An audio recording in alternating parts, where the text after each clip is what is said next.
ನಿದ್ದೆಗೊಮ್ಮೆ ನಿತ್ಯ ಮರಣ ಅಂತ ಅದಕ್ಕೆ ಅಂದ್ರೆ ಅವರು. ಈಗ ನಿದ್ದೆ ಅಂದ್ರೆ ನಿದ್ದೆಗೆ ನೀ ನಿದ್ದೆ ಅಲ್ಲಿ ನಿದ್ದೆಯಲ್ಲಿ ನೀ ಇದ್ದಿ. ಹಾಗಂತ ಪರಮಾತ್ಮನ ಚೈತನ್ಯ ಅಂತಕ್ಕಂಥ ಪರಮಾತ್ಮನ ಸ್ವರೂಪ ಒಳಗೆ ಐತಲ್ಲ, ಅದು ಲಿಂಗ ನಾವು ಮಾಡಿದ್ನಾಗ ಆ ಬೆಳಕಲ್ಲಿ ಬಂದು ಅಲ್ಲೇ ಪರಮಾತ್ಮನ ಕೂಡುತ್ತಲ್ಲ. ಅದಕ್ಕಾಗಿ 6 ಅಳಿ 3 ತಿಳಿ ಅಂದಾರಲ್ಲ. ಅದಕ್ಕೆ ಅವಾಗಿನ ಕಾಲದಾಗ ಇದ್ದಿಲ್ಲ, ಹೊಟ್ಟೆ ತುಂಬ ಅನ್ನ ಮೈ ತುಂಬ ಬಟ್ಟೆ ಸಿಕ್ಬಿಟ್ರೆ ಅವನ ದೊಡ್ಡ ಶ್ರೀಮಂತ ಅಂತಂದ್ರೆ ಅಂಥ ಕಾಲ. ಅವಾಗ ಎಲ್ಲಲ್ಲಿ ಈಗೇನು ಹೊಲ್ದಾಗ ಏನಾರು ಬೆಳಿತೀವಲ್ರಿ, ನಮಗಿಂತ ಪೂರ್ವದಲ್ಲಿ ಮಾತ್ರ ಅವ್ರು ನಿದ್ದೆ ಮಾಡಿಲ್ಲ. ಊರಿನ ಕಳು ಮಾಡಕ್ಕೆ ಬರ್ತದ್ರ ಕೆಲವರು. ಹೆಂಗೆ ಬದುಕ್ಬೇಕು ಅನ್ನೋದು ಗೊತ್ತಿದ್ದಲ್ಲ. ಈಗ ನೋಡ್ರಿ, ಅವಾಗಿನ ಕಾಲದಾಗ ಒಂದು 50 ರೂಪಾಯಿ ಇಟ್ಕೊಂಡು ಇದು ಕೃಷಿ ಶಾಂತಿ ಹೋದ್ರೆ ಹೊರಲಾದ್ರು ಸಾಮಾನು ತರ್ತಿದ್ರು. ಪಾಪ ನಡ್ಕೊಂತ ಹೋಗಿ ಇಲ್ಲಿದ್ದ ನಮಗೆ ಅಂದ್ರೆ ಮತ್ತೆ ಕುಷ್ಟಿಗೆ ಅಂದ್ರೆ ಒಂದು 15-18 ಕಿಲೋಮೀಟ್ರ್ ಆಕತ್ತೆ.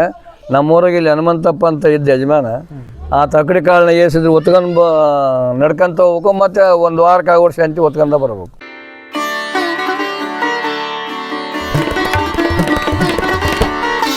ನಮಸ್ಕಾರ. ನಮಸ್ಕಾರ. ಆರಾಮಿದ್ದೀರಿ? ಆರಾಮದೀವ್ರಿ.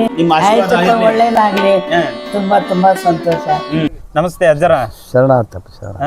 ಕಾರ್ಯಕ್ರಮ ಶುರು ಮಾಡೋಣ್ರಿ? ಮಾಡ್ರಪ್ಪ. ಏನಿಲ್ಲ. ನಮಸ್ತೆ ವೀಕ್ಷಕರೇ, ಬದುಕಿನ ಪುಸ್ತಕ ಯೂಟ್ಯೂಬ್ ಚಾನಲ್ಗೆ ಸ್ವಾಗತ. ಬನ್ನಿ, ನಾನು ಇವತ್ತಿನ ದಿವಸ ಕೊಪ್ಪಳ ಜಿಲ್ಲಾ ಯಲಬುರ್ಗಾ ತಾಲೂಕಿನ ಮರ್ಕಟ್ ಗ್ರಾಮದಲ್ಲಿದ್ದೀನಿ. ಬನ್ನಿ, ನನ್ನ ಜೊತೆಗೆ ಒಬ್ಬರು ಶರಣರಿದ್ದಾರೆ.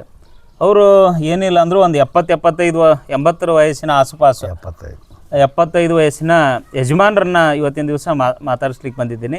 ಅವರಲ್ಲಿರೋ ವಿಚಾರ ತತ್ವಗಳು, ಬಸವ ತತ್ವಗಳು, ಆಚಾರ, ಭಾಳಷ್ಟು ಮಾಹಿತಿಯನ್ನು ಅವರು ಒಳಗೊಂಡಾರ. ಆ ಒಂದು ವಿಷಯಗಳನ್ನು ನಾನು ನಿಮಗೆ ಪ್ರಸಾರ ಮಾಡಲಿಕ್ಕೆ ಹೋಗ್ತಾ ಇದ್ದೀನಿ. ಬನ್ನಿ, ಅವ್ರು ಮಾತಾಡ್ಸೋಣ. ನೇರವಾಗಿ ಈ ಶರಣರನ್ನು ಮಾತಾಡಿಸಿ ಅವರಲ್ಲಿರೋ ನಾವು 12ನೇ ಶತಮಾನದಲ್ಲಿನೇ ಶರಣರನ್ನು ಕಾಣಬೇಕು ಅಂತ ಏನಿಲ್ಲ. ಆ ಶರಣರ ಹಾದಿಯಲ್ಲಿ ನಡೆದು ಬದುಕನ್ನು ಕಾಣ್ತಕ್ಕಂತಹ ವ್ಯಕ್ತಿಗಳು ಕೂಡ ಇವರು ಶರಣರೇ. ಹಾಗಾಗಿ ಇಂತಹ ಶರಣರ ಹತ್ರ ಇರ್ತಕ್ಕಂಥ ವಿಚಾರಗಳನ್ನು ತಿಳಿದುಕೊಳ್ಳೋದು ಕೂಡ ಬಹಳ ಮಹತ್ವಪೂರ್ಣವಾದ ವಿಚಾರ ಆಗ್ತೈತೆ. ಬರ್ರಿ, ಅವ್ರು ಮಾತಾಡ್ಸೋಣ. ಅಜ್ಜರ ನಮಸ್ಕಾರ. ನಮಸ್ಕಾರ ಸರ್. ಮೊದಲಿಗೆ ತಮ್ಮ ಪರಿಚಯದಿಂದ ಶುರುವಾಗಲಿ. ನಿಮ್ಮ ಪರಿಚಯ ಮಾಡಿಕೊಡ್ರಿ ನಮಗೆ.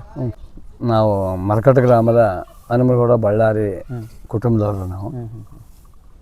ನಾವು ಮತ್ತು ಮೊದಲಿದ್ದ ಒಕ್ಕಲ್ತನ ಮಾಡ್ಕೊತ ಬಂದಾರ. ನಾವು ಒಕ್ಕಲ್ತನದಲ್ಲೇ ಬದುಕಿದ್ದಾರೆ. ಮತ್ತು ನಮಗೆ ಏನಿಲ್ಲ, 7ನೇ ತರಗತಿ ಕಲ್ತೀವಿ ನಾವು 65ರಲ್ಲಿ. ಆಮೇಲೆ ಇಲ್ಲಿ ನಮ್ಮ ತಂದೆಯವರು ಮತ್ತು 5 ಮಂದಿ ನಾವು ಕುಟುಂಬ. 3 ಹೆಣ್ಮಕ್ಳು 2 ಗಂಡು ಮಕ್ಕಳು ರೀ. ಈಗ ನಾವು ಇನ್ನೂ ವಿದ್ಯೆ ಕಲಿಬೇಕಂದ್ವಿ. ಆದರೆ ನಮ್ಮ ತಂದೆಯವರ ಆಸ್ತಿ ಐತಲ್ಲ, ಮತ್ತು ನಾವಿಲ್ಲಿ 30 ಎಕರೆ ಆಸ್ತಿ ಐತೆ, ಮತ್ತು ಇಬ್ಬರಿಗೆ ತಲೆ ಒಂದು 15 ಎಕರೆ ಬರ್ತಾ. ಈ ನೀವು ಇನ್ನೊಂದು ಕಡೆ ಯಾಕೆ ಹೋಗ್ಕರಿದ್ದು ಅಂತಂದು ವಿದ್ಯೆ ಕಲಿಗೊಡಿಲ್ಲ, ಇಲ್ಲೇ ಉಳ್ಕೊಂಡ್ವಿ ನಾವು. ಇತ್ತಿತ್ತಲಾಗಿ ಮತ್ತು ಒಕ್ಕಲ್ತನದಲ್ಲೇ ಜೀವನ ಕಳೆದಿವಿ. ಒಕ್ಕಲ್ತನದಲ್ಲಿ ಮತ್ತು ಎಷ್ಟೋ ಏರುಪೇರುಗಳದಾವೆ. ಮತ್ತು ಈಗಿನ ಕಾಲದಾಗ ನೋಡಿ ಹೆಂಗೈತೆ ಬರಗಾಲ. ಭಗವಂತ ಎಲ್ಲಿದಾನೇನ? ಯಾಕಂದ್ರೆ ಇಂಥ ಬರಗಾಲ ಬಂದರೆ ಕೆಲವ್ರು ಅಂತಾರೆ ಏನು ದೇವ್ರಿಲ್ಲ ಅಂತ. ದೇವ್ರಿಲ್ಲ ಅಂತ ಅನ್ನಕ್ಕೆ ಬರಗಲ್ಲ. ದೇವ್ರನ್ನ ಹೆಂಗದನಪ್ಪ ಅಂದ್ರೆ ನಮ್ಮನ್ನು ರಕ್ಷಣೆ ಮಾಡೋಕ್ಕಾಗಿ ಅದಾನ. ಈಗ ನಾವು ಎತ್ತು ತಗೊಂಬಂದು ಕಟ್ಟಿವಿ ಇಲ್ಲಿ. ಇದರ ದುಷ್ಟಾಂತ ಹೇಳ್ಬೇಕಂದ್ರೆ ಈಗ ಕಟ್ಟಿವಿ, ನಾವು ಬಿಡೋಂಗಿಲ್ಲ. ಅವ ಏನಂತ ಅವು ಎತ್ತು ನಿಮಗೇನಪ್ಪ ಎಲ್ಲಿ ಬರ್ತಂತೇನಪ್ಪ ಅಂದ್ರೆ ನಮ್ಮ ಸಾಕಿದ ಒಬ್ಬ ಅದಾನ. ಅವ ಬಂದು ಅನ್ನನೂ ಕೊಡ್ತಾನೆ, ನೀರು ಕೊಡಿ. ಎಂದು ಸತ್ತಿಲ್ಲ, ಉಪವಾಸ ಸತ್ತಿಲ್ಲ. ಅದರಂತೆ ಭಗವಂತನ ಈ ವರ್ಷ ಮಳೆ ಇಲ್ಲ ಅಂದ್ರೆ ಕೂಡ ಯಾವಾಗ ಬಂದು ಕೊಡ್ತಾನೆ, ಬಂದು ಮಳೆನೂ ಸುರಿಸ್ತಾನೆ, ಅನ್ನನಾಗುತ್ತೆ. ಎಲ್ಲದಕ್ಕೆ ಇದಕ್ಕೆ ಪರಮಾತ್ಮ ಅದಾನ. ಪರಮಾತ್ಮ ಇಲ್ಲ ಅಂತ ಅನ್ನಕ್ಕೆ ಬರೋಂಗಿಲ್ಲ. ಪರಮಾತ್ಮನನ್ನು ನಾವು ಯಾವಾಗಲೂ ಧ್ಯಾನದಲ್ಲಿ ಇಟ್ಕೊಬೇಕು ನಾವು. ಅದಕ್ಕಾಗಿ ಬಸವಣ್ಣವ್ರು ಹೇಳಿದ್ರು, ಯಾಕಂದ್ರೆ ಪರಮಾತ್ಮನ ನಾವು ಅಲ್ಲೆಲ್ಲಿ ಹುಡುಕೋದು ಬೇಡ. ಎಲ್ಲರ ಗೌಡಿ ಗುಂಡಾರದಲ್ಲಿ ಹೋಗಿ ನಾವು ಒಳಕ್ಕೆ ಹೋಗಿ ನಾವು ಆ ದೇವ್ರನ್ನ ನಾವು ನಮಸ್ಕಾರ ಮಾಡೋಕೆ ಸ್ಥಾವರ ಲಿಂಗಗಳಾಕವ. ಅದಕ್ಕಾಗಿ ಅವ್ರು ಏನು ಹೇಳಿದ್ರು, ಒಂದು ಇಷ್ಟಲಿಂಗ ನಮಗೆ ಯಾವಾಗ ಅಪೇಕ್ಷಕತೆ ಅದನ್ನು ಕೈಯಾಗಿ ನೋಡ್ಕೊಂತ ಬಂದಪ್ಪ ಅಂದ್ರೆ ನಮಗೆ ಒಳಗಿರ್ತಕ್ಕಂಥ ಪರಮಾತ್ಮನ ನಾವು ಕಾಣೋಕ್ಕಾಗತ್ತೆ. ಪ್ರತಿಯೊಬ್ಬರಲ್ಲಿ ಪರಮಾತ್ಮ ಅದಾನ. ಹೆಂಗದಾನ ಅಂತಂದ್ರೆ ಪರಮಾತ್ಮ ಈಗ ನಾವು ಒಂದು ಸೃಷ್ಟಿ ನಿರ್ಮಾಣ ಮಾಡ್ತೀವಿ. ನಾವು ಏನಂತ ಮಾಡ್ತೀವಿ, ನಾವು ಒಬ್ಬ ವಿಜ್ಞಾನಿಯಾಗಿ ಸೃಷ್ಟಿ ನಿರ್ಮಾಣ ಮಾಡಿದಪ್ಪ ಅಂದ್ರೆ ಅವು ಏನು ಮಾಡ್ತಾನೆ, ಇದು ವಿದ್ಯುತ್ ಶಕ್ತಿಯಿಂದ ಪಂಕ ಇದು ಫ್ಯಾನ್ ಮಾಡ್ತಾನೆ, ರೇಡಿಯೋ ಮಾಡ್ಯಾನ, ಲೈಟ್ ಹಚ್ತಾನ, ಫ್ಯಾನ್ ಮಾಡ್ಯಾನ, ಎಲ್ಲ ವಸ್ತುಗಳನ್ನು ಮಾಡ್ಯಾನ. ಎಲ್ಲದರಲ್ಲಿರೋದು ಕರೆಂಟ್ ಒಂದೈತೆ. ಅದರಂತೆಗೆ ಪರಮಾತ್ಮ ನಾವೆಲ್ಲರಲ್ಲಿಯೂ ಕೂಡ ಪರಮಾತ್ಮ ಒಬ್ಬನೇ ಅದಾನ. ಪರಮಾತ್ಮ ಇರುತ್ತಪ್ಪ ನಾವು ಇರ್ತಲ್ಲ, ಯಾಕಂದ್ರೆ ಐತಲ್ಲ ಅದನ್ನ ಇದು ದೈವಿ ಶಕ್ತಿ ಒಳಗದಾನ. ಈಶ ಶಕ್ತಿ ಅಂತಾರೆ ಅದಕ್ಕೆ. ಅದು ವಿದ್ಯುತ್ ಶಕ್ತಿ, ಇದು ಈಶ ಶಕ್ತಿ. ಈಶ ಶಕ್ತಿ ಮತ್ತು ಜ್ಞಾನ ಕೊಡ್ತಾ ನಮಗೆ. ಯಾಕಂದ್ರೆ ಆತ ಇಲ್ದೊತ್ತಿನಾಗ ಜ್ಞಾನ ಇಲ್ಲ. ಆತ ಯಾವಾಗ ಅರಿವು ಕೊಡ್ತಾನೆ ಅವಾಗ ನಮ್ಮ ಜ್ಞಾನ ಉತ್ಪತ್ತಿ ಆಕತ್ತೆ ನಮಗೆ. ನಿನ್ನೊಬ್ಬ ಮಾತಾಡಿದ ನಿನ್ನೆ, ಏನಪ್ಪ ಅದ ನಾನು ಸತ್ತನಂತ ಮಾಡಿ ಜ್ಞಾನ ಅಂತ ಅಂದ ಹುಣಸಾಳ. ಸತ್ತಿನೇ ಕೊಡಿ ಅಂತಂದೆ. ಕರೆನ್ ಸತ್ಯ ಬಿಡಲಿ ಅಂತ. ಮತ್ತೆ ಅಲ್ಲಡ ಮತ್ತೆ ಸತ್ತಾನಂತ ಕೇಳ್ತಿಯಲ್ಲೇನ. ಮತ್ತೆ ನಿದ್ದೆಗೊಮ್ಮೆ ನಿತ್ಯ ಮರಣ ಅಂತ ಜ್ಞಾನಿಗಳು. ಒಬ್ಬವನ ಈಗ ನೀನಂದ್ರೆ ನಿನ್ನ ತ್ರಾಸ ಆಗತ್ತೆ. ನಾನಾ ಇವತ್ತು ಹೊಲ ಮಾಡೀನಿ, ಮನೆ ಮಾಡೀನಿ, ಇದಷ್ಟು ಮಾಡಿದ್ನಲ್ಲ, ಎಲ್ಲ ದಣದು ಒಂದು ದಿವ್ಸ ಮಕ್ಕಂಬಟ್ಟೆ ಮಕ್ಕಂಡಪ್ಪ ಅಂದ್ರೆ ಅದು ಒಂದು 60-70 ಚೀಲ ರಾಶಿ ಆಗಿತ್ತು. ನಾನು ಮಾಡಿ ಅಂತ ಭ್ರಮೆಯಿಂದ ನಾನು ಮಕ್ಕಂಡೀನಿ. ಆದರೆ ಚಂಚರು ಮಂದಿ ಅವರು ಕಳ್ಳತನ ಮಾಡೋ, ಆಗಿನ ಕಾಲದ ಕಳ್ಳತನ ಮಾಡ್ತಾರಲ್ಲ, ಅವರು ಅಷ್ಟು ಕಳ್ಳತನ ಮಾಡ್ತಾರೆ. ಇವತ್ತಿಗೆ ಕಳ್ಳತನ ಐತಿ. ನಿಮ್ಗೆಲ್ಲ ಗಮನಕ್ಕೆ ಬಂದವು, ಕಳ್ಳತನ ಮಾಡೋ ವಸ್ತು ಗಮನಕ್ಕೆ ಬಂದವ ನಮ್ಗೆ. ಕಾಲ ಅದು ಭಾರಿ ರೀ. ಹೇಳ್ರಿ ಅದ್ರ ದೃಷ್ಟಾಂತ ಏನೋ ಹೇಳಕತ್ತಿದ್ರ. ಕಳುವು ಮಾಡ್ಕೊಂಡು ಹೋಗಿಬಿಟ್ರು. ಆದ್ರೆ ಮಕ್ಕಂದಾನ ದಣದ ದುಡ್ಡು ಬೆಳೆದ ಮಕ್ಕಂದಾನ. ಆದ್ರೆ ಕಾಡ್ರು ತುಂಬ್ಕೊಂಡು ಹೋಗ್ಯಾರ. ಅಂದ್ರೆ ಮತ್ತೆ ಇದ್ನ ರಾಶಿ ತುಂಬ್ಕೊಂಡು ಹೋಗ್ಯಾರ. ತುಂಬ್ಕೊಂಡು ಹೋದ್ನಾಗ ಮಳೆ ಮಧ್ಯಾಹ್ನ ಬಂದ್ರೆ ಮಂದಿ ಹಿಂಗೆ ನಾನು ಮತ್ತೆ ನೀನು ಅದಕ್ಕೆ ಹೋಗಿದ್ದೆ, ಇಲ್ಲೇ ಮಕ್ಕಂದೇನು ರೀ, ದಣದ ಮಕ್ಕಂದಿನ ಹೋಗಿಬಿಟ್ಟಾರೆ. ದುಡ್ದಾನ ಮಕ್ಕಂದಾನ. ಆದ್ರೆ ರಾಶಿ ವರ್ಷ ಜಾ ಕಳ್ತನ ಮಾಡ್ಯಾರ. ಅಂದ್ರೆ ನಾನು ಇದ್ದಿಲ್ಲ ಇದ್ದೆ. ಆದ್ರೆ ಅದು ಏನು ಚೈತನ್ಯ ಅನ್ನೋದು ಪರಮಾತ್ಮನ ಸ್ವರೂಪ ಅದ, ಪರಮಾತ್ಮನಲ್ಲಿ ಐತೆ ಅದು. ಇದು ಹೃದಯ ಒಂದೈತೆ. ಅಂದ್ರೆ ಮಾಡಿದ ಸಾಮಾನುಗಳು ನಾವು ಕರೆಂಟ್ ಹೋದ್ನಾಗ ಅಲ್ಲಿ ಏನು ಮಾಡ್ತದೆ, ಹಂಗೆ ಕರೆಂಟ್ ಹೋದಂಗೆ ಮನುಷ್ಯನ ವ್ಯವಹಾರ ಮುಗಿದೋಗತ್ತೆ. ನಿದ್ದೆಗೊಮ್ಮೆ ನಿತ್ಯ ಮರಣ ಅಂತ ಅದಕ್ಕೆ ಅಂದ್ರೆ ಅವರು. ನಿದ್ದೆಗೊಮ್ಮೆ ನಿತ್ಯ ಮರಣ ಅಂದರು. ಹೌದು. ಮತ್ತೆ ಅವಾಗ ಎಲ್ಲದು ಮಾಯ ಆಗಿಬಿಡ್ತಲ್ಲ, ಅದು ಎಲ್ಲಿ ನೆನಪಿರ್ತ ಅವ್ರಿಗೆ. ಅದಕ್ಕೆ ನಿದ್ದೆ ಅಂದ್ರೆ ನಿದ್ದೆಗೆ ನೀ ಇಲ್ಲ, ನೀನಿದ್ದೆ ಅಲ್ಲಿ, ನಿದ್ದೆಯಲ್ಲಿ ನೀ ಇದ್ದಿ. ನಿದ್ದೆಯಲ್ಲಿ ನೀ ಇದ್ದಿ. ಆದ್ರೂ ನಾ ಏನು ಮನಸ್ಸು ಅದನ್ನ ನಿದ್ದೆಯಲ್ಲಿ ನೀನಿದ್ರೂ ಕೂಡ ಮತ್ತೆ ಅಲ್ಲಿ ಜೀವನ ಐತೆ. ಅಂದ್ರೆ ಎಲ್ಲ ಮಿಷನ್ಗಳನ್ನು ತಯಾರು ಮಾಡಿದ, ಆದ್ರೆ ಕರೆಂಟ್ ಇಲ್ಲ. ಅದಂತ ಪರಮಾತ್ಮನ ಚೈತನ್ಯ ಅಂತಕ್ಕಂಥ ಪರಮಾತ್ಮನ ಸ್ವರೂಪ ಒಳಗೆ ಐತೆ ಅಲ್ಲ, ಅದು ಲಿಂಗ ನಾವು ಮಾಡಿದ್ನಾಗ ಆ ಬೆಳಕಲ್ಲಿ ಬಂದು ಅಲ್ಲೇ ಪರಮಾತ್ಮನ ಕೂಡುತ್ತಲ್ಲ. ಅವಾಗ ಈ ವ್ಯವಹಾರಗಳು ಎಲ್ಲವೂ ನಿಶ್ಶಬ್ದ ಆಕವ ಇಲ್ಲಿ. ಅದಕ್ಕಾಗಿ 6 ಅಳಿ 3 ತಿಳಿ ಅಂದಾರಲ್ಲ, ಅದಕ್ಕೆ ಅರ್ಥ. 6 ಅಳಿ 3 ತಿಳಿ ಏನನ್ನ 6 ಅಳಿ ಅಂದ್ರೆ ಕಾಮ, ಕ್ರೋಧ, ಲೋಭ, ಮದ, ಮೋಹ, ಮತ್ಸರಗಳು ಅಂತಕ್ಕಂಥ ಇವು ಏನು ಗುಣಗಳದ, ಇವನ್ನ ಅಳಿಬೇಕು. ಇವನು ಏನ್ರಿ ಮನಸ್ಸು, ಬುದ್ಧಿ, ಚಿತ್ತ, ಮನಸ್ಸು, ಇವನು 3ನ ನಮ್ಮ ತಟ್ಟೆಯಲ್ಲಿ ಇಟ್ಕೊಬೇಕು. ಮನಸ್ಸು 3ನ್ನು ತಿಳ್ಕೊಬೇಕು. ಅವನು ಅಂದ್ರೆ ಅವ್ರ ಕಡೆ ಇರ್ಲಾರ್ದಂಗೆ ಹೋದ್ರೆ ನಮ್ಮ ಮನಸ್ಸು ಉಳ್ಕೆದ್ದೆಲ್ಲ ಲಯ ಹೋಗತ್ತೆ. ಜ್ಞಾನದ ಕಡೆ ಇರ್ತಾವ, ಅವಾಗ ಪರಮಾತ್ಮನಲ್ಲಿ ಕೂಡುತ್ತದೆ. ಏನು ಹಂಗ ನಿಮ್ಮ ಒಂದು ಈಗ ನಿಮ್ಗೆ 75 ವಯಸ್ಸು ಹೌದಾ? ಈಗ ನಾವೆಲ್ಲ ಈಗಿನ ಕಾಲಮಾನದ, ಈಗ ಆಧುನಿಕ ಜಗತ್ತು ಎಲ್ಲ ಫ್ಯಾನ್ ಬಂದವ, ಈ ಎಂತ ಕಾಂಕ್ರೀಟಿನ ಮನಿ ಬಂದವ, ಇವೆಲ್ಲ ಜಗಮಗ ಆದ್ಮೇಲೆ ನಾವು ಹುಟ್ಟಿದೆವು. ನೀವು ಅದಕ್ಕಿಂತ ಹಿಂದೆ ಹುಟ್ಟಿದವರು. ನಿಮ್ಮ ಕಾಲಮಾನ ಹೆಂಗಿತ್ತು? ನಿಮ್ಮ ಕಾಲದಲ್ಲಿ ಈಗ ಬಹಳ ಕಷ್ಟ ಅಂತ ಹೇಳ್ತಾರ, ಬಹಳ ಕಷ್ಟ ಹೆಂಗಿತ್ತದ ಅಂತ ತಿಳ್ಕೊಳ್ಳೋಣ. ಅದನ್ನ ಬಹಳ ಕಷ್ಟ ಇತ್ತು ಅವಾಗಿನ ಕಾಲದಾಗ. ಇದ್ದಿಲ್ಲ ಹೊಟ್ಟೆ ತುಂಬ ಅನ್ನ, ಮೈ ತುಂಬ ಬಟ್ಟೆ ಸಿಕ್ಬಿಟ್ರೆ ಅವನ ದೊಡ್ಡ ಶ್ರೀಮಂತ ಅಂತಿದ್ದೆ ಅಂಥ ಕಾಲ. ಅವಾಗ ಎಲ್ಲಲ್ಲಿ ಈಗೇನು ಹೊಲ್ದಾಗ ಏನಾರು ಬೆಳಿತೀವಲ್ರಿ, ನಮಗಿಂತ ಪೂರ್ವದಲ್ಲಿ ಮಾತ್ರ ಅವ್ರು ನಿದ್ದೆ ಮಾಡಿಲ್ಲ. ಊರಿನ ಕಳು ಮಾಡಕ್ಕೆ ಬರ್ತದ್ರ ಕೆಲವರು. ಹೆಂಗೆ ಬದುಕ್ಬೇಕು ಅನ್ನೋದು ಗೊತ್ತಿದ್ದಲ್ಲ. ಈಗನೇ ಎಲ್ಲರೂ ಶಾಣರಾಗ್ಯಾರ. ನಮ್ಮಲ್ದ ನಾವು ಬದುಕಂದು ನಾವು ತಗೊಂಬಂದು ಮಾಡ್ತೀವಲ್ಲ, ಉಳ್ಕೆದೈತೆಲ್ಲ ಅವಾಗ ಅದು ಕಾನೂನು ಬಿಗು ಇದ್ದಿಲ್ಲ. ಯಾರು ತುಂಬ್ಕೊಂಡು ಹೋಗಿಬಿಡೋರು ಅವಾಗ. ಅದಕ್ಕಾಗಿ ಊರು ಕಾಯಕ್ಕಾಗಿ ನಡ್ಕೊಂಡು ಉಡಿಯೋವಂತ ಕಟ್ತಿದ್ರು ಅದನ್ನ ನೋಡ್ಕೊಂತ ಕೊಂದ್ರ ಕೌಡ್ರು ಬರ್ತಾರಂತ.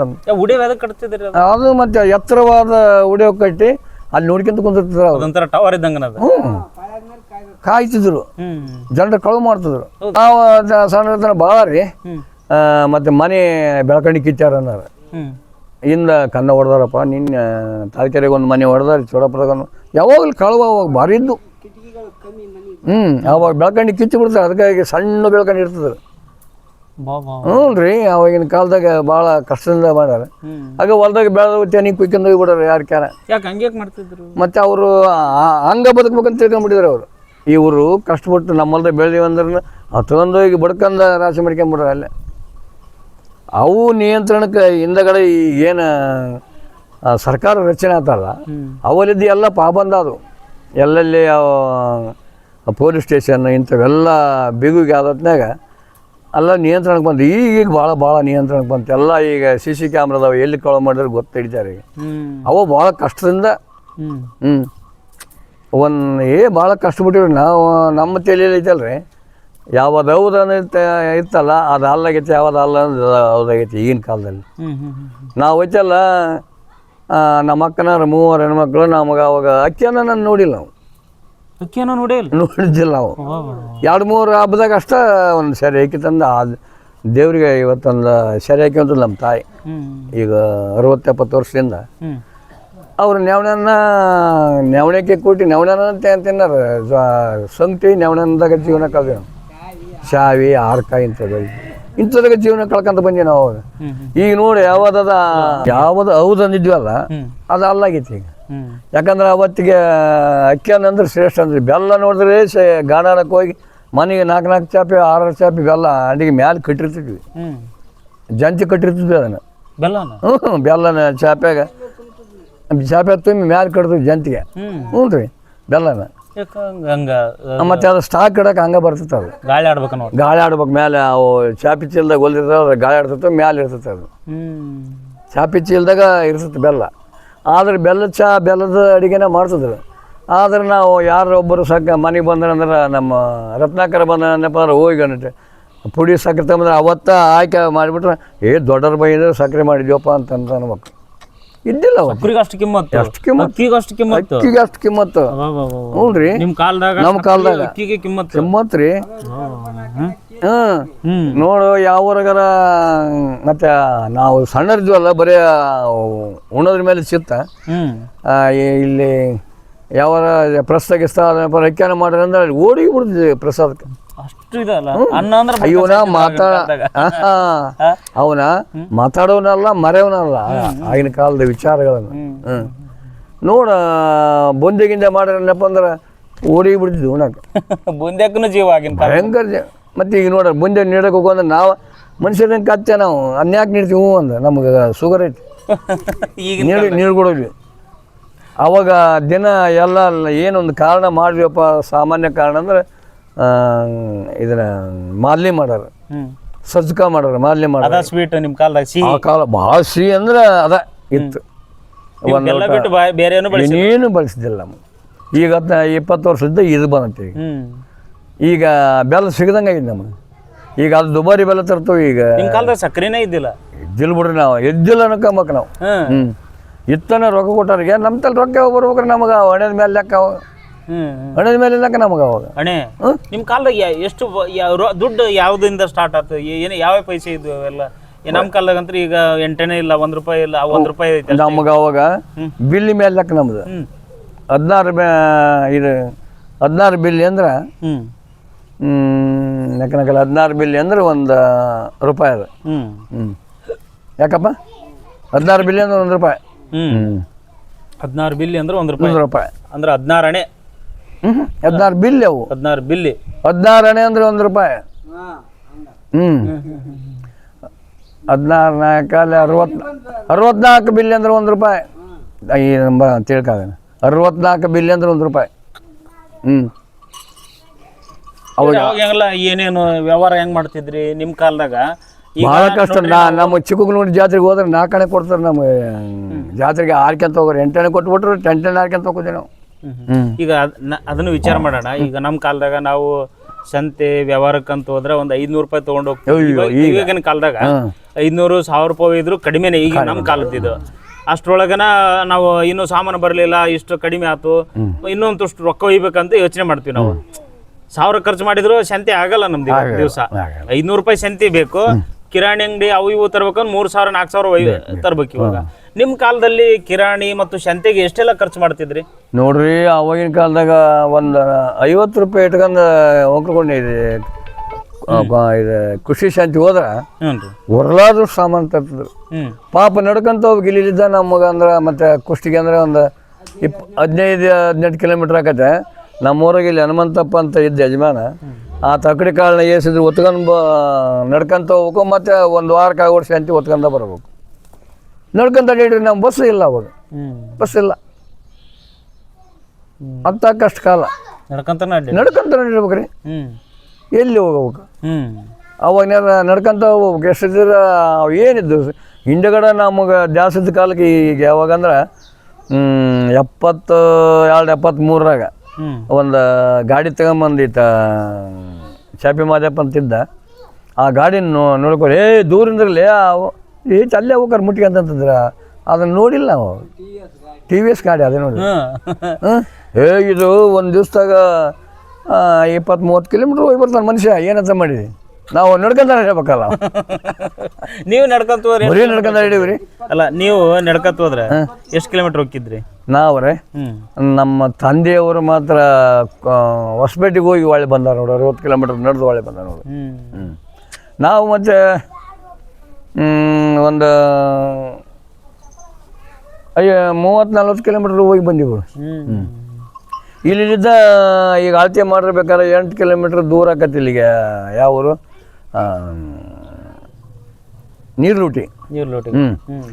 ನಾಳೆ ಶಂಗದ ಕುಂಟಿ ಕಟ್ತವಪ್ಪ, ಜೀನ್ಗೆ ಆಕ್ಷನ್ ಬಂದ್ಬಿಡ್ಬೇಕಂತಂದ್ರೆ ನಮ್ಮ ಮನ್ಯಾಗ 22 ಸೇರ್ ಜೋಳ ನಾವು ಒತ್ಕೊಂಡು ಹೋಗಿ ನೋಡಿ. ಅಲ್ಲಿಗೆ 22 ಸೇರ್ ಅಳತೆ ಮಾಡಿ ಒತ್ಕೊಂಡು ಹೋಗಿ ನೋಡಿ. ಅಲ್ಲಿಗೆ ನಾನು ಒತ್ಕೊಂಡು ಹೋಗಿ ಮತ್ತೆ ತಕ್ಷಣ ಸೇರ್ ಅಂತಂದ್ರೆ ಏನಿಲ್ಲ ಅಂದ್ರೆ ಒಂದು 34 kg. ಯಾಕಪ್ಪ 34 kg ಈಟ್ ಎಲ್ಲರೂ ಓದ್ತಾರೆ ನೋಡಿ. ರೋಸರು ಓದ್ತಾರೆ. ಅವರು ನಿಮ್ಮ ವಾರ್ಗ್ಯಾರ ಹೆಚ್ಚು ಕಡಿಮೆ? ನಮಗೇನು ಸಣ್ಣತ್ತ ಅಲ್ಲ ಆ ಹೇಳ ಸರಿ ಐತಿ. ಮತ್ತೆ ಯಾಕಂದ್ರೆ ಅಲ್ಲಿಗೆ ಹೋಗಿ ಅವು 5 ಪೈಸೆಗೆ ಸೇರ್. 5 ಪೈಸೆಗೆ ಸೇರ್? ಮತ್ತೆ 5 ಪೈಸೆ ಸೇರ್. ಹಂಗಾರೆ ಒಂದು ಚೀಲಕ್ಕೆ ಎಷ್ಟು ಇತ್ತಾನ? ₹1. ಅಲ್ಲ ನಾವು ತಗೊಂಡು ಹೋಗೋದಿವಲ್ಲ, 2 ಸೇರ್ ಸುಳ್ಳು ಹೇಳ್ಬಿಡ್ತೀವಿ ಅದನ್ನ. ಒತ್ಕೊಂಡು ಹೋಗೋದ 20 ಸೇರ್ ಅದ ನೋಡ್ರಿ ಅಂತಂದ್ರೆ ₹1 ಸಿಗಂತದ್ರ ಅವ್ರ ಜೀನ್ದಾಗ. ₹1 ಒಂದು ಇದು ಒಂದು ಚೀಲ 20 ಸೇರ್. 20 ಸೇರ್ 5 ಪೈಸೆಗೆ ಸೇರಲ್ಲ. ಗಿರಣಿಗೆ ಅಲ್ಲಿಗೆ ಹೋಗಿದ್ರಿ? ಅಲ್ಲಿಗೆ ಗಿರಣಿಗೆ ನಡ್ಕೊತ ಹೋಗಿ. ಹ್ಞೂ ರೀ. ಇದ್ರಂತ ಎಲ್ಲರೂ ಮತ್ತು ಇಲ್ಲಿ ಅವಾಗ ಬೀಸ್ಬೇಕಲ್ಲ ಹೇಳ್ತಾರೆ.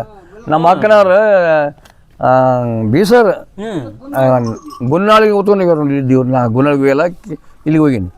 ಗುನ್ನಾಳಿಗೆ ಇಲ್ಲಿ ಇಲ್ದ ಹೊತ್ಕೊಂಡು ಹೋಗಿ ಜೀನಿ ಹಾಕಿ ಬಂದಾರ ನೋಡು ಅವರು. ನಾನು ನೀರು ಹೊತ್ಕೊಂಡು ಹೋಗಿ ನೋಡು. ಅಲ್ಲಿಗೆ ಹೊತ್ಕೊಂಡು ಹೋಗಿ ಅಲ್ಲಿ ನಡ್ಬೇಕು ಗೋಣ ಆರಿಸಿ ಅಂದು ಒಂದು ಸ್ವಲ್ಪ ಅಲ್ಲಿ ಕಾಲು ಮಾಡ್ದಂಗೆ ಮಾಡಿ ಅಡ್ಡಾಡಿ ಮತ್ತೆ ಹೊತ್ಕೊಂಡ್ಬಂದು ನೋಡ್ದ. ಮತ್ತೆ ಒಳ್ಳೆ ಸುಡೋ ಇಟ್ಟು ನಾ ಅಲ್ಲಿಗೆ ಇಟ್ಟು ಮತ್ತೆ ಹೊತ್ಕೊಂಡು ಇಲ್ಲಿಗೆ ಬರೋದು. ಎಷ್ಟು ಕಷ್ಟ ರೀ. ಎಷ್ಟು ಇದ್ರೆ ಮನೆಯಾಗ ಹೆಣ್ಮಕ್ಳು ಅಕ್ಕಾರ ಏನು ಮಾಡ್ತಾರೆ, ದಿನಕ್ಕೆ ಎಷ್ಟು ಕಾಳು ಬೇಕಾಗಲ್ಲ ಅರಿವಿರ್ಕಂತಾರೆ. ಅರಿವಿರ್ತದೆ ಬಿಸಿಲಿಗೆ. ಬಿಸಿಲು ಬೀಳದಪ್ಪ ಅಂದ್ರೆ ಇವತ್ತು ಬಿಸಿಲು ಬಿದ್ದಿಲ್ಲಪ್ಪ ನುಚ್ಚು ಹೊಡೆದ್ಬಿಟ್ಟು ನೋಡಂತಂದ್ರೆ ಬೀಸಿಗೆನ ತಿನ್ಬೇಕಲ್ಲ, ಕುಟ್ಟಿಗೆನ ತಿನ್ಬೇಕು. ಏನು ಸಹಾಯ ಇಲ್ಲ. ಕಾಲದ ಆಹಾರ ಪದ್ಧತಿಗಳು ಹೆಂಗಿತ್ತು? ಆಹಾರ ವಸತಿ ಅವು ಊಟ ಎಲ್ಲ ಏನೇನು ಮಾಡ್ತಿದ್ರಿ ನೀವು? ನಾವು ಜೋಳದ ರೊಟ್ಟಿ ಮತ್ತೆ ಮುದ್ದೆ ಮಾಡ್ತಿದ್ವಿ. ನವಣೆ ಅನ್ನ. ಜೋಳದ ಮುದ್ದೆನ ರಾಗಿ? ಜೋಳದ ರಾಗಿಲಿಲ್ಲ. ಜೋಳದ ನುಚ್ಚ ಸೊಂಟಿ ಮಾಡ್ತಿದ್ವಿ. ಆಕಳ ಹಾಲು ಬೇಕಾದಂಗೆ ಬೇಕಾದಂಗೆ ಮೇವು, ಹಾಲು ಸಂಗತಿ, ಹಾಲು ಅನ್ನ ರೊಟ್ಟಿ ಮೊಸರು ಇಂಥವೆಲ್ಲ ಇಂಥ ಮೇಲೆ ಊಟ. ಆವಾಗಿನ ಕಾಲದಾಗ ನೋಡ್ರಿ ಮತ್ತೆ ಎಷ್ಟು ಚಂದ ಅಂತ ತಿಳ್ಕಾನೇನು. ಮೆಣಸಿನ ದಡ್ಡಿ ಅಂತ ಹಚ್ತಿದ್ವಿ ಅಲ್ಲಿ. ಅಲ್ಲಿ ಚವಳಿ ಪಟ್ಟಿ ಅಂತ ಹಾಕ್ತಿದ್ವಿ, ಒಂದು ಬೆಂಡಿ ಪಟ್ಟಿ ಅಂತ ಹಾಕ್ತಿದ್ವಿ. ಕುಂಬಳ ಗಿಡ ಊರ್ತಿಗೆ ಸುತ್ತಾರಲ್ಲ, ಒಂದು ದಿವ್ಸ ಕುಂಬಳದ ಪಲ್ಯ, ಒಂದು ದಿವಸ ಚವಳಿ ಪಟ್ಟಿ ಹಾಕಿದ್ರೆ ಚವಳಿ ಪಲ್ಯ, ಒಂದು ದಿವಸ ಬೆಂಡೆಕಾಯಿ ಪಲ್ಯ, ಒಂದು ದಿವಸ ಪುಂಡಿ ಪಲ್ಯ. ಒಂದೊಂದಿನ ಒಂದೊಂದು ಥರ. ಮತ್ತೆ ಏನು ಕೊಣ್ಕೊಳಂಗಿಲ್ಲ ನಾವು. ಮತ್ತೆ ಈಗ ನೋಡಿ ಹೆಂಗೈತಿ ಕಾಲ ಹೆಂಗೈತಿ ನೋಡಿ ಈ ಕಾಲ. ವಾರಕ್ಕೊಮ್ಮೆ ಸಂತೆ ಮಾಡೋ ಭಾಳಪ್ಪ ನಾವು ಕರ್ವಿನ ಮಾತಾಡಿದ್ವಿ ಇದನ್ನ ಮಾತಾಡಿ ಅವರು ಭಾಳ ಕಷ್ಟದಾಗ ಅವ ಸಂಬಳ ಇದ್ದಲ್ಲ ಪಾಪ ಮೈಲಾಪುರದಾಗ ಅದನ್ನ ನಾವು ಇದನ್ನ ಮಾತಾಡಿದ್ವಿ ಹೆಂಗಪ್ಪ ಅನ್ನಪ್ಪ ಅಂದ್ರೆ ಈಗಿನ ಕಾಲ ಬೇಕಾದಂತೂ ಅವಾಗೇನಿಲ್ಲ ಇಂಥದ್ರಾಗ ₹1 ಖರ್ಚು ಮಾಡಿದಂತಾಗ ಎಲ್ಲ ಅದನ್ನ ಮಾಡ್ತೀವಲ್ಲ. ಮೆಣಸಿನ ಗಿಡ ಹಚ್ಚಿರ್ತಿದ್ವಿ, ಮೆಣಸಿನ ಗಿಡ ಹಚ್ಚಿರ್ತಿದ್ವಿ, ಹಸಿಮೆಣಸಿಕಾಯಿ ಚಟ್ನಿ, ಶೇಂಗಂತೂ ಎಲ್ಲರ ಹೊಲ್ದಾಗ ಶೇಂಗಾ. ಈಗಿನ ಅಂತಾರೆ ಟಾನಿಕ್ ಶೇಂಗಾ ಬೆಲ್ಲ ತಿನ್ರಿ ಅಂತ ಹೆಣ್ಮಕ್ಳಿಗೆ ಹೇಳ್ತಾರೆ. ಕಡಿಮೆ ಆಗೈತೆ ಡಾಕ್ಟ್ರ್ ಹೇಳ್ತಾರೆ, ರಕ್ತ ಕಡಿಮೆ ಆಗೈತೆ, ಒಂದು ಸ್ವಲ್ಪ ಶೇಂಗಾ ಬೆಲ್ಲ ಹಸಿ ಶೇಂಗದ ಕಾಳು ಬೆಲ್ಲ ತಿನ್ನಂತಾರೆ. 24 ಗಂಟೆ ಅದನ್ನೇ ತಿಂತಾರೆ ಜನರು. ಅದಕ್ಕಾಗಿ ಅಷ್ಟು ಟಾನಿಕ್ ಇರ್ತದೆ. ಮತ್ತು ಹೊಲ್ದಾಗ ಶೇಂಗಾದಲ್ಲ ಅರಿಗಿರ್ತಾರಲ್ಲ ಅಡ್ಡಾಡ್ಕಿದ್ದು ಏನಪ್ಪ ಅಂದ್ರೆ ಎದ್ದಿರುವಾಗ ಹೋಗ್ತಾರೆ ಬಾಯಿ ತುಂಬ ತಿನ್ಕಂತ ಹೋಗೋದ ಅಡ್ಡಾಡೋದು 24 ಗಂಟೆ ತಿನ್ನೋದ. ಬಕ್ಕಳ ಶೇಂಗಾ ಮತ್ತು ಗಾಣಾಡಿಕೆ ಬಂದು ಬೆಲ್ಲ ಅದು 4 kg. ನಾನು ಗಾಣಾಡಿಕೆ ಬಂದ್ರೆ 4 kg ಕೊಟ್ಟಿನಿ. 4 kg ಬೆಲ್ಲ 4 kg ಕೊಟ್ಟೀನಿ ರೀ. 4 kg ಅಳುಂಡಿ 8 kg ಹತ್ತು ನಾನು ಮಾರಿದ್ದ ಮೆಟಿಬಲ್ ಅಂಗಡಿ 4 kg. ನಾವು ಮೆಣಸಿನ್ಕಾಯಿ ಅದನ್ನ ತಗೊಂಬಂದ್ರೆ ₹5 ₹2.5 ಉಳಿತು ಮನೆಗೆ. ಸಂತಿಗೆ ಒಯ್ಯೋದು ರೊಕ್ಕ ಇಟ್ಟು ಹೋಯ್ತಿದ್ರಿ? ₹2 ಸಂತಿಗೆ ಒಯ್ಯೋದು ₹1 ₹2 ಲಾಸ್ಟ್ ₹2ದಾಗ ಇನ್ನೂ ಉಳಿಸ್ಕೊಂಬರ್ತಿದ್ರಿ? ಮತ್ತೆ ಹೇಳ್ದ್ನಲ್ಲ ಬಾಡಿಗೆ ಹೋದ್ರೆ ಮೆಣಸಿನ್ಕಾಯಿ ಅದನ್ನ ತಕ್ಕ